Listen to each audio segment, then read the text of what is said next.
So, hier wie angekündigt jetzt das Fahrvideo zu dem VT12.5, den ich umgebaut habe im Sounddecoder von Döhler und Haas, beziehungsweise ein Log-Decoder und ein Soundmodul.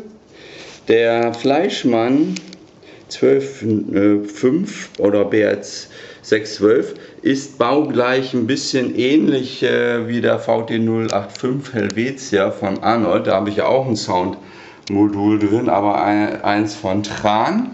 Das kann man, und der ist vierteilig, das kann man sich dann ja mal so im Vergleich anhören. Also ich nehme schon mal vorweg, für welche, die nicht so lange Videos gucken wollen, Döhler und Haas also um Längen besser und billiger als die Tran-Geschichte, eben halt nur ein bisschen komplizierter einzubauen, weil man eben zwei Teile hat. Okay, ich schalte mal Strom drauf, da sieht man gleich, es springt die Innenbeleuchtung an. Wie gesagt, die habe ich nicht schaltbar gemacht, aus dem Grund, weil ich die Innenbeleuchtung, die Funktionsausgänge AUX 1 und AUX 2 benutzt habe, um den Lichtwechsel zu steuern hinten. Und da ich sowieso mal gerne Licht an habe, stört mich das nicht. Ja, also ganz normal vorne, wenn ich das Licht einschalte, geht auch ein Licht an, je nach Farbwechsel. Es hat dann hier so ein dreistöniges Licht und eben schön rot, wenn man umschaltet. Der Trick ist eben nur, dass der hintere Steuerwagen eigentlich einen Funktionsdecoder braucht, und da habe ich das ja verlötet dann, um das zu sparen. Ja, aber das ist ja im anderen Video drin. Jetzt wollen wir uns den mal anhören, fahren. Motor an.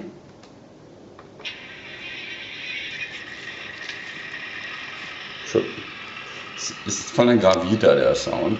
Ja, und wenn ich F1 schalte, dann geht eben auch automatisch im Steuerwagen hinten das rote Licht an.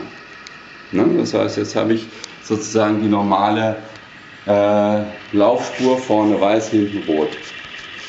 Wenn ich jetzt zurückfahren wollte, könnte ich mit F2, da war eine Hupe drauf, aber der hat so viele Hupen, da habe ich die Hupe auf 0 gestellt, sodass ich dann mit F2 einfach hinten weiß schalten kann, ne? Wenn man will. Okay, fahren wir mal los.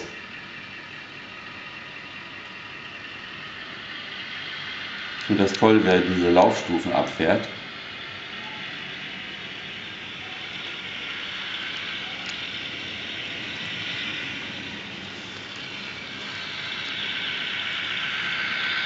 Wirklich schön. Wahnsinnig tolle Laufeigenschaften, muss ich sagen. Kompliment für Fleischmann.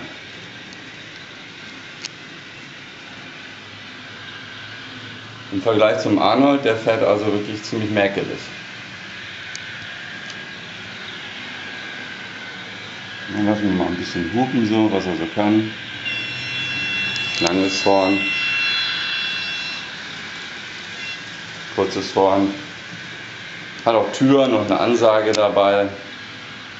Aber wichtig ist, finde ich, wie er so schön die Fahrstufen hoch und runter fährt.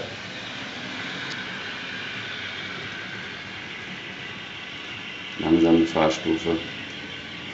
Ja, das kriegt der Tran nicht so gut hin. Jetzt schöne langsame Fahrstufe, tolles Geräusch. Ja, jetzt zeige ich das mal mit dem Umschalten. Halt. So, jetzt schalte ich ihn um und schalte auf F2. Und dann macht er eben das weiße Licht.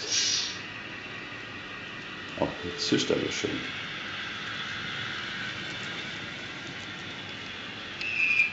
Bremse, umschalten und wieder nach vorne. Toll, ne? Also ich finde, die Soundprojekte von Döhler und Haas sind wirklich super. Leider haben die so wenig. Und sind ein bisschen leise. Das ist jetzt schon volle Lautstärke, also habe ich schon den entsprechenden CW auf 256 gesetzt. Die kommen mit 128, also halbe Lautstärke. Ich habe das schon volle Pulle gemacht, zu 255, aber es wird nicht lauter. Aber ich finde, es geht, braucht man nicht so riesen Rammeln, ne? So, und Motor aus.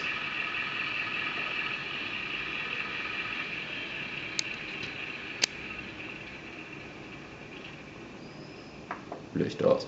Also summa summarum, toller Zug, tolle Laufeigenschaften, toller Sound. Also kann man nur empfehlen, sich diesen Fleischmann zuzulegen. Jo, das war's soweit.